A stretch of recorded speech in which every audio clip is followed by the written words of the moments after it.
So when we are looking at cost of capital, capital structure, and financial leverage, we're actually combining bond valuation, stock valuation, and also evaluating how much it may cost for us to include the capital structure that includes debt capital, it includes equity, it also includes retained earnings. But before I delve into cost of capital, which happens to be one of the toughest topics in this course, I'll briefly take you through stock valuation, just the question that we had in our previous test. Now, you must understand that when you're dealing with stock, we're dealing with the return on the shares in terms of dividends. So we looked at what is called the constant growth model. We looked at what is called the growth model. We looked at Gordon's model.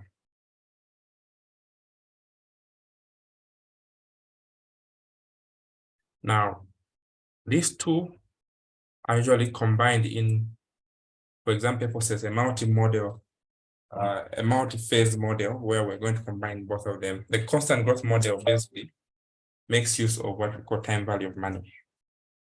So I love to simplify the concept behind the multi-phase model where we're going to combine these two. For instance, we're given to say a dividend was declared now. It had a 10 quarter. In year one, or let's say in year 0, whenever you're told that dividend has been declared now, that is DO. So our DO has been declared now as 10 quarter. And it is estimated to grow at 8% for the first 3 years. So year 1 to year 3. Then we are told thereafter, it drops to 4% in the second growth phase. So 3 years plus,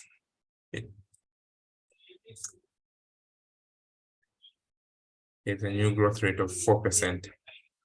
Then we're also told that the market rate that we're going to use, which is a KD, is about 14%. And we're being asked to calculate the value of stock now.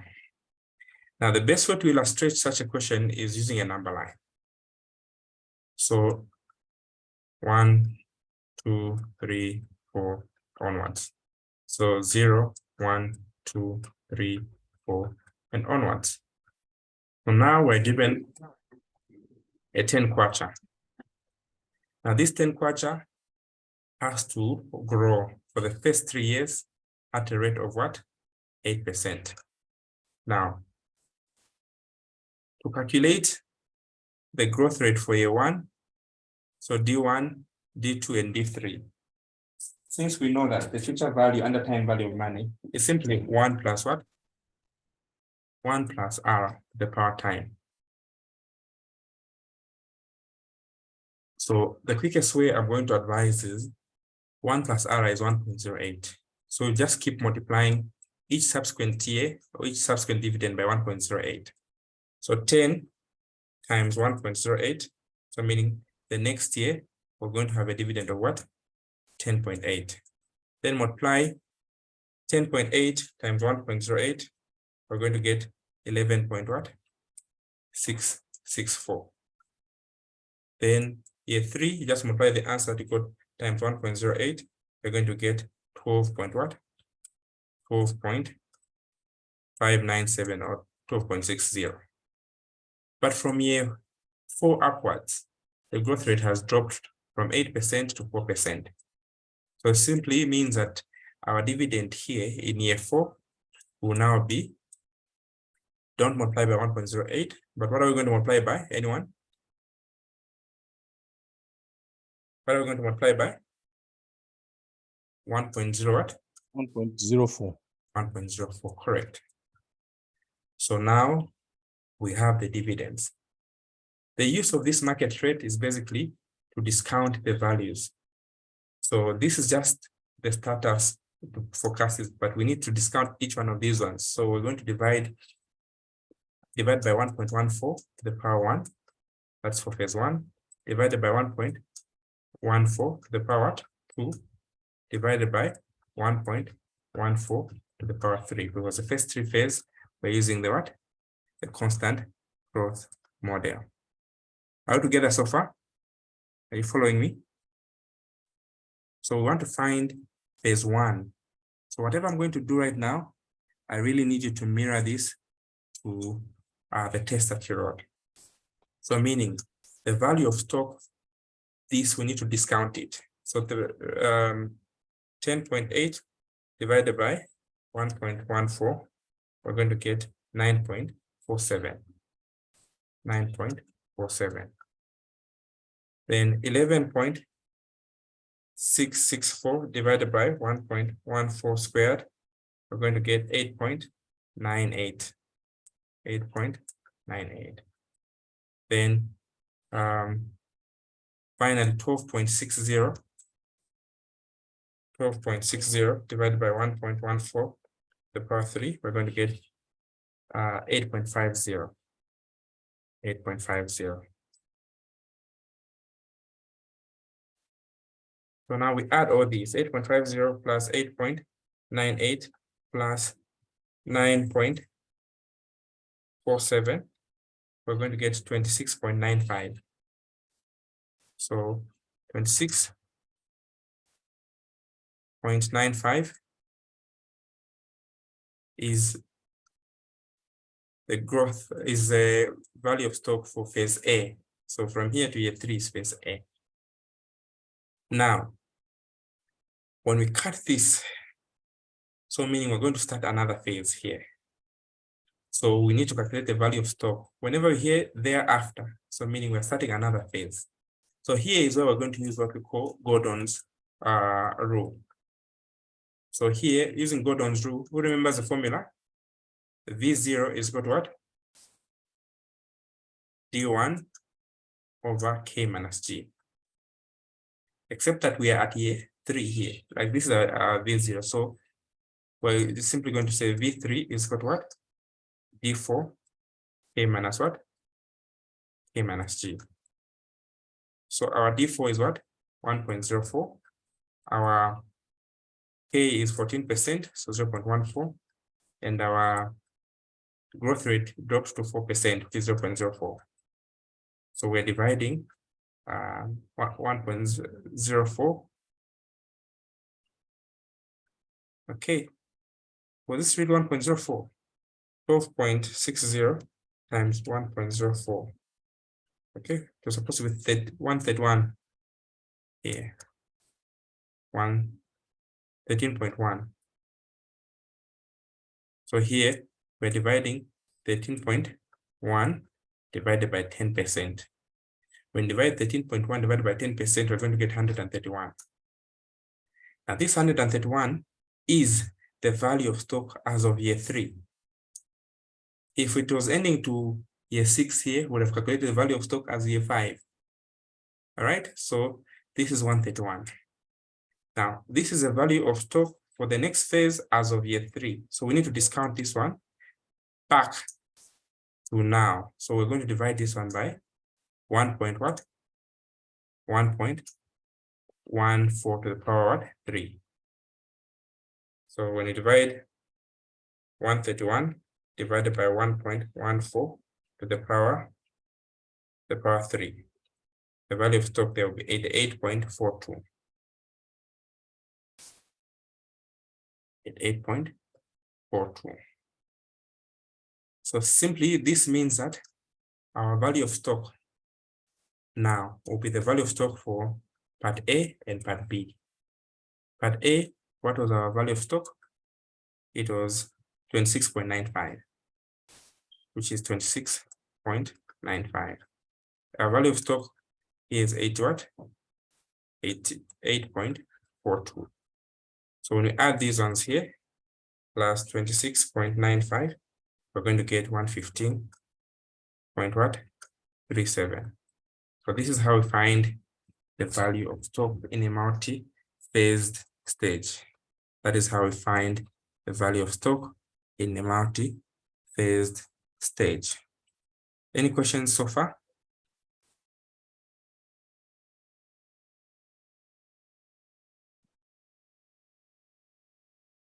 So are we ready now to go through the test itself now, so that we brainstorm together? Sorry, Collins. Uh-huh. When we in year 3, is it not like we have calculated twice? No. Because I think this is where the confusion comes in. Gordon starts from here. So the first 3 years, we calculated this part here, the value of stock for these 3, which is 26.9. Now, from year 4, year 5, year 6, so this is like a new phase. This is year 0, year 1, year 2. Now, I want to calculate the value of stock using Gordon at year 0. So you're using D1 over K minus G. So to calculate the value of stock, its initial year is year 3. But the first year of this next phase is what? Year 4. I don't know whether you get what I'm trying to say. Yeah, sure. No, that's fine. All right. Any other questions before I proceed? Because these questions, they really don't miss. And once you get this illustration, it becomes easy for you to understand the next illustration. So now let's go to the test we just had. So we're going to look at only the question to do with stock valuation, this one here. So I want you to confidently help me apply what I've just discussed with you. So help me identify the parameters that have been given here. The question has been given here as follows. We're told that Drake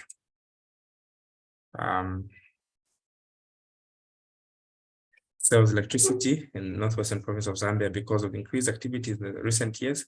The company has proposed that it expects to continue to do well in the near term. Company will pay 0.75 per share dividend to investors 1 year from now. So investors believe that Drake will increase the dividends 15% per year versus subsequent 5 years before settling down the long-term growth rate of 3%. Investors expect 8% return on electricity, common shares. What is the value of stock now? So what are we given in this scenario? What is what data are we given there?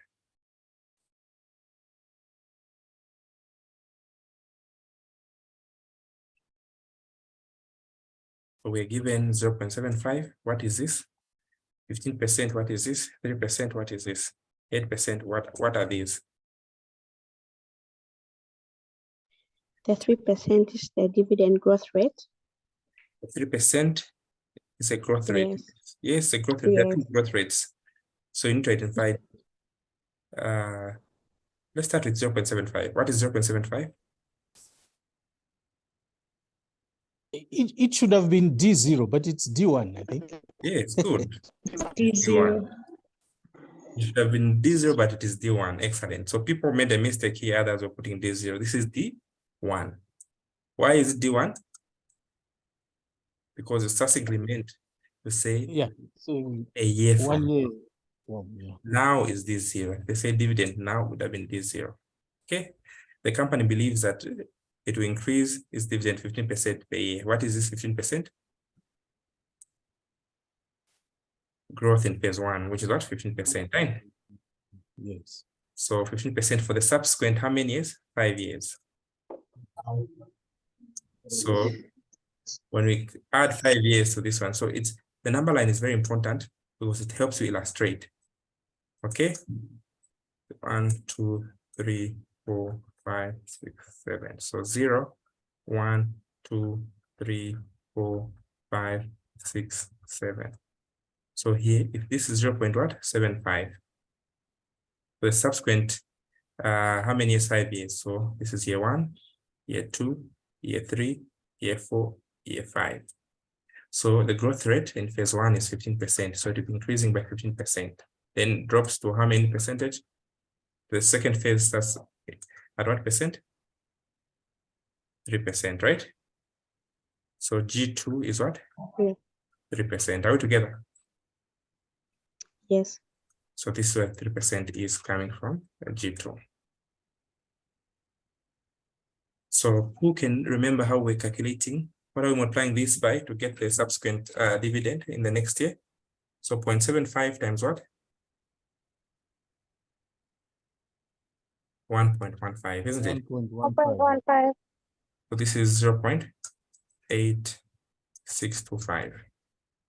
Then we're going to multiply this one times 1.15 again. It's easier like that, which is 0.99 times 0.15 times 1.15.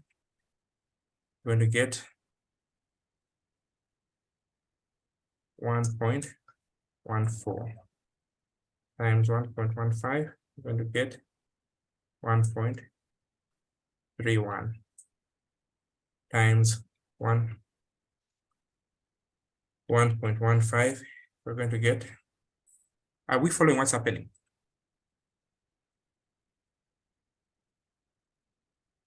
Are you following what is happening? Yes. 2, 3, Yes. 5, 6. Let me explain it.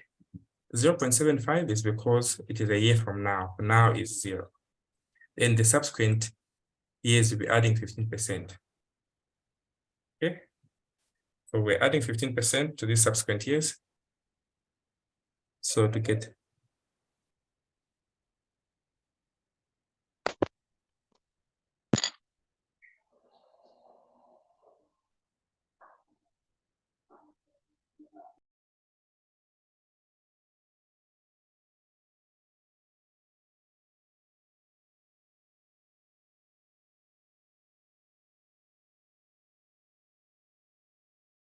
so 15%, year 2, year 3, year 4, year 5, year 6, year 7. So the subsequent 5 years, so English is very important there.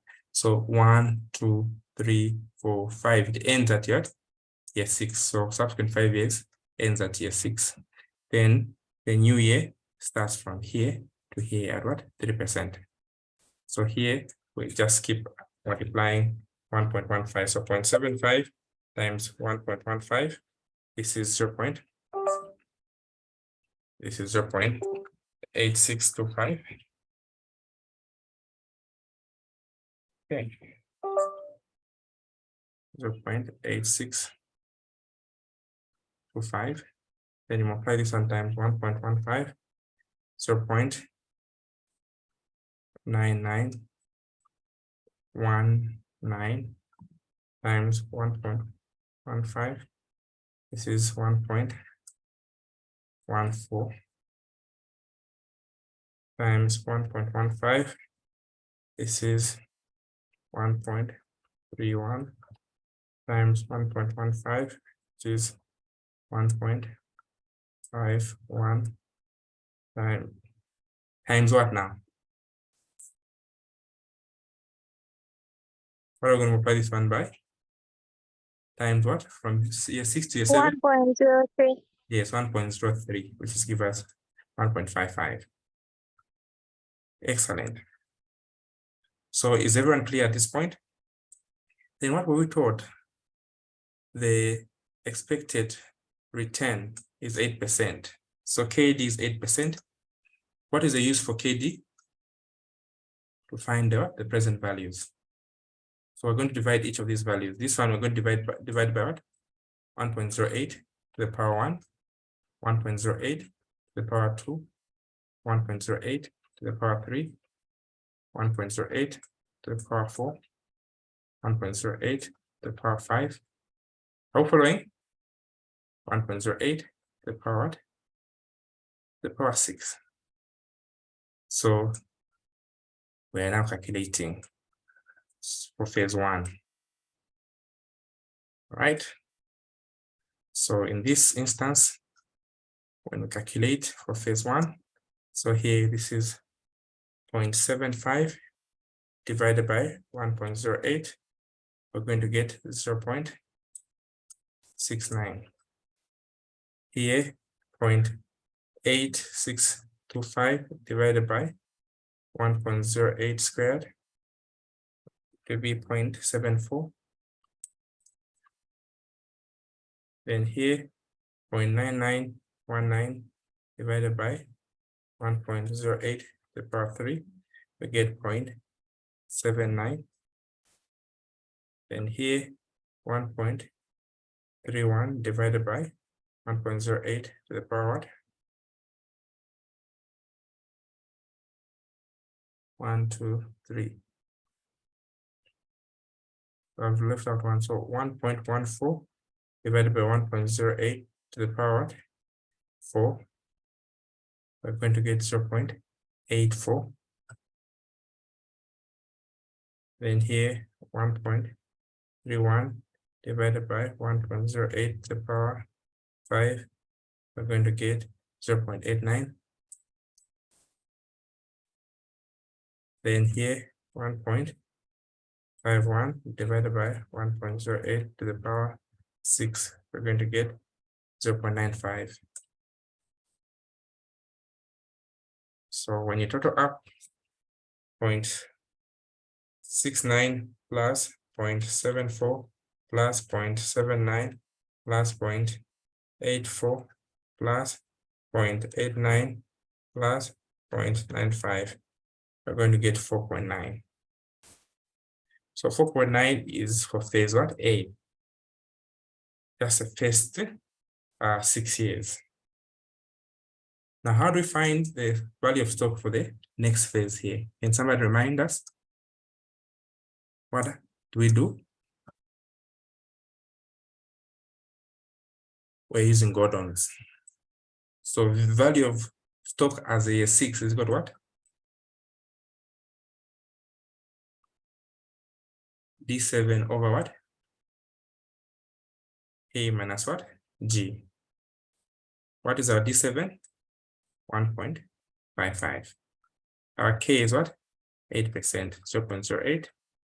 And our new growth is what? 3%, 0.03. So 1.55 divided by 5%. This is going to be the value of stock as of year 6, which is 31 kwacha. So what do we do to the 31 kwacha? What do we do with the 31 kwacha? Discount.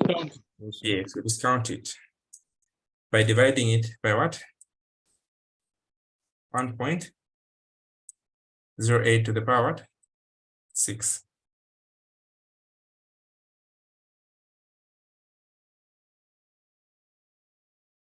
Okay, so we're going to have 19.54.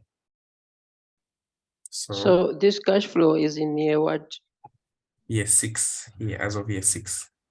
Year 6 going upwards. So we're calculating it currently for year 7 upwards, but as of year 6. So this cash flow is what? 19.54. So when we add plus 4.9, we're going to get 24.44. So this is what we calculated in the test for our computation regarding the value of stock. So I thought you could relate now to this.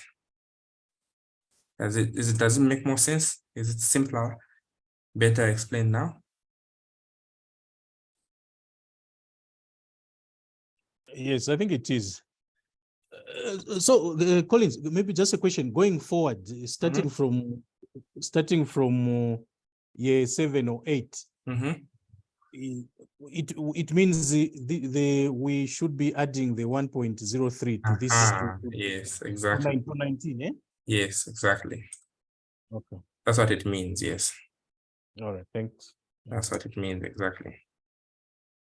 So I think those of you who were writing this previous test, I showed you in different ways.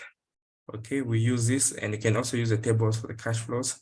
We're getting the same figures. Okay, this is 4.49, 4.50, 4.44, and this is just the same. So we now are able to understand the concept of Wacc, because for you to understand Wacc, you needed to know all the three models. So to start a business, to finance a particular business, it is imperative as financial managers to know what your capital structure comprises of. So we have four types of capitals. We have common stock, which is equity. We have preferred stock. We have debt capital and retained earnings, which are usually added to the common stock. So each of these ones carry a cost. This is what makes us what we call the average cost of capital. So these funds, the provider requires a special required rate of return. Next, except the retained earnings, which of course don't have a cost. That's why most of the managers want to use retained earnings to plow them back. Now, the form of capital that a firm uses to finance a business is what we know as the capital structure. So a company may only use one type of capital structure, say common stock, or can use a combination of different types of the capital structure, depending on their structure. So we have what we call loan capital or debt capital. So debt capital has its own costs. So here we have debt where the lender, who is the creditor, would give us their payment in exchange for an interest. Now, since this interest, if you're going to go back to financial accounting, has already a corporate tax that is charged in the income statement, we are obliged or allowed to avoid double deduction by removing what is called a tax shield. So for the cost of capital, we can calculate 1 minus T, which is a tax shield. For instance, in this example, where we're told that a cost of debt is 10%, but there's a 40% tax for the company. So we need to calculate the actual cost of capital. So we simply multiply the 10 and 1 minus 0.4. So I mean the actual cost of debt is 6%. So this is one advantage that the cost of debt has, because to avoid paying double tax, double payments. Then preferred stock. To calculate preferred stock, it's simply the price of the dividend paid over the price of the dividend. So for instance, we have a dividend of 11 kwacha, which is selling for $100. So the cost of capital is simply dividing the dividend paid, which is 11, divided by the selling price, which is 100, and we're going to get 11.7%. Then cost of capital, we have what we call the capital model, which is simply given by the risk-free rate plus the risk premium times beta. So this model, we can also use what we call our dividend growth model, where we have KE, which is the cost of capital, is equal to D1 over the selling price plus the growth rate. So in an instance where you're given the risk-free rate, you will be asked to calculate the cost of capital. So you need to take note that the difference between the expected market and the risk-free rate is also called risk premium. So in this example, we are told that the risk-free rate is 8%, so you put 8% there. The expected market is 4%, that's 4%, and the risk-free rate is the same 8%, which may come in terms of the treasury bills. When you subtract that, then 0.7, when you apply that, we get what we call our cost of capital, which is 12.2%. You can also use this other formula here. I'll explain this in depth, but I want to look at the weight that may come from a capital structure that will give you amounts. So for instance, we're given debt capital, which is 3,000, our preferred stock 1,000, common stock 6,000. The first thing is you add them up, which is 10,000, and calculate the proportions. So 3 over 10 is 30%. That is the weight of what? Of debt. The weight of preferred stock is simply 1,000 over 10,000, which is 10%. And the weight of what? Common stock is 6/10,000, which is 60%. So WACC is simply the weighted average cost of capital, which is given by the following formula. WACC is the weight of what? Common stock, or the weight of equity, times the cost of equity, plus the weight of what? Preferred stock, times the cost of preferred stock, and plus the weight of what? Debt, times the cost of debt. Then we know we subtract the tax shield. That's the key part there. So in this instance, we've been given the cost of debt. We've also been given the cost of preferred stock. We've been given the tax and the cost of equity. So in this case, we're just simply going to substitute. What is our weight of common stock? 60%, so 0.6. And the cost of preferred stock is 12.2% here. Then we go to the weight of preferred stock, 10%, is 0.10, times the cost of Recording in progress. the cost of preferred stock is what? 12%. Then finally, the cost of debt is what? 30%. And that's the weight of debt. And the cost of debt has already been given here as what? 10%. But because of the tax shield here, we subtract 1 minus 0.4. Collectively, we get what is called our WACC, which is a weighted cost of capital. Now, it's an interesting topic because these components that we have here, sometimes or oftentimes you ask to recalculate them.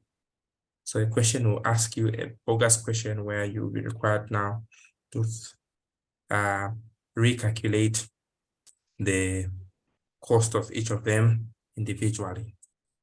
You'll be asked to recalculate the cost of debt or the cost of capital, each of these ones individually. So it doesn't come as easy as that. I have given out those who got the pamphlet. I think even some of the questions that came in your test were there in the pamphlet.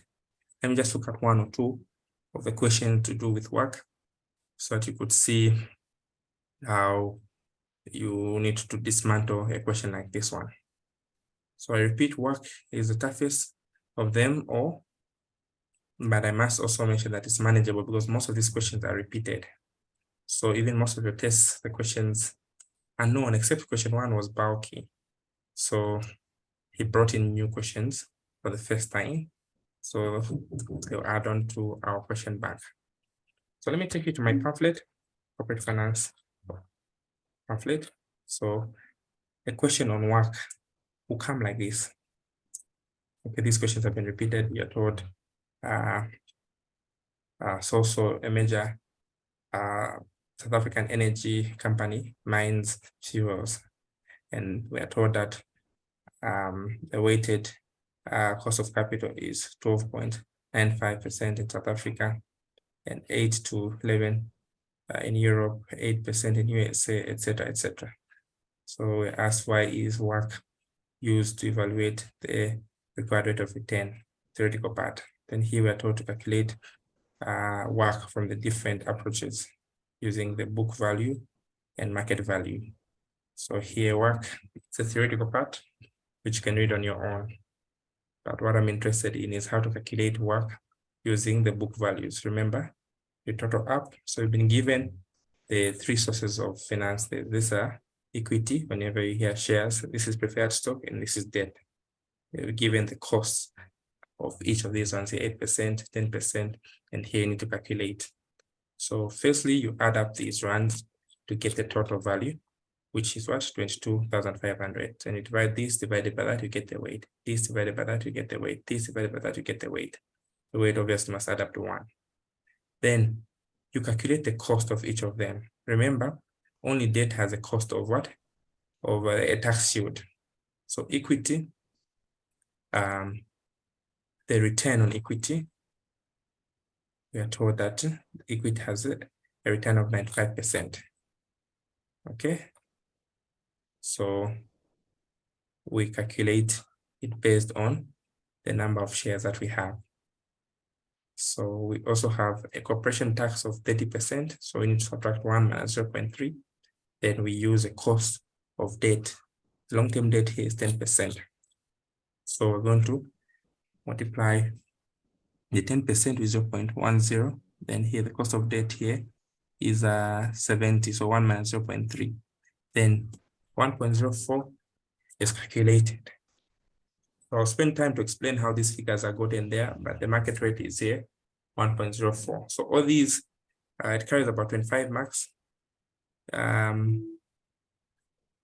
Was this 25 marks in total? But it carries a lot of marks. So you need to understand how to break down Wacc. It is the toughest. Actually, it was 10 marks here. So you need to break this down according to what I've just explained quickly. So each of these ones you'll be given a chance to calculate them using the formula that I've given you. It doesn't change. So what is really important is you understanding how to get the weights themselves and the returns based on the information you've been given both at market and book value level. And you'll be given additional information down there to substantiate your computations. So I put almost 6 questions on Wacc in this pamphlet so that most of you could see how it brings. For most of the questions on Wacc have dominated. So I've put all of them. But any that are going to repeat themselves in the exam, you'll find them in this particular question bank. So I think I'll end here for now, unless there are any questions that are burning. The pamphlet is only 250 Wacc for those of you who already got it. The only thing that I haven't added is the recent test, as everything else is there. So those of you who are on distance and are in the paid up group, just remind me to send you the answer booklet so that you can go through in case he repeats any of the questions from the test. Otherwise, thank you so much for your time. We'll meet again in the evening. So what we're remaining with is the dividend policy. I've covered all the topics, starting from time value of money, bond valuation, stock valuation, Wacc, just requires revisions. Then, of course, the exchange rates. There's a question that has been coming for the previous 3 years. I think we need to go through that one, where you need to convert the exchange rates. I think I'll look at that one as well. But for those of you who have missed any of these other questions, please I'll send the videos, and also I'll take time to compile the questions over the weekend. Then on the 26th, I'm in Lusaka, so I don't want to spend more time with the level 2 guys, so I'll intensify my classes. Those who are not on leave, I'll say I'll make a schedule for you. But within a week or 5 days, we should be done with going through this. I'll be using this pamphlet basically to go through, because most of the questions are in here, so that you spend more time on the other courses. All right. So for POM, please do it as much with Lemana. Although I'll be, those of you who may be really behind, I may come with Stanley to take you through POM. Otherwise, I've sent you all the videos that you need to go through. Please have a basic understanding for you to do the revisions. So we only have a week. Your exams start on the 9th, somewhere, others on the 5th. So I'll need as much as possible that you learn a lot before now and next week, Wednesday. So that as I start the revisions, we don't start reteaching what we've already done. So unless there are any questions, please, you can ask. What time are we meeting in the evening? At 21. That's when most of the classes, I think, are done. So to avoid, Okay. yeah. Okay. All right. Thank you so much. Have a great day. I'll send the video. Thank you. Bye-bye.